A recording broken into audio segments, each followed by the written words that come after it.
Milli Hidrometeorologiya Xidmətindən verilən məlumata görə, yarımadanın ayrı-ayrı yerlərində yağıntının qısa müddətli leysan xarakterli olacağı, şimşək çaxacağı ehtimalı var.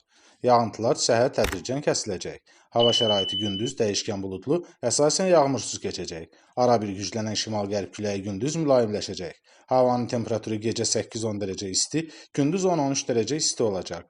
Atmosfer təzyiqi normadan yüksək 771 mm civə sütun təşkil edəcək. Nisbi rütubət gecə 70-80%, gündüz 50-55% olacaq.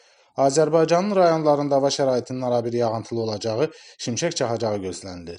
Ayrı-ayrı yerlərdə leysan xarakterli yağıntının intensiv olacağı, dolu düşəcəyi, dağlıq ərazilərdə qar yağacağı ehtimalı var. Gündüz əksər rayonlarda yağıntılar tədricən kəsiləcək. Ayrı-ayrı yerlərdə arabir duman olacaq. Qərb küləyi bəzi rayonlarda arabir güclənəcək. Havanın temperaturu gecə 9-13 dərəcə isti, gündüz 14-18 dərəcə isti, dağlarda gecə 1 dərəcə şaxtadan 3 dərəcəyədək isti, gündüz 3-8 dərəcə isti olacaq.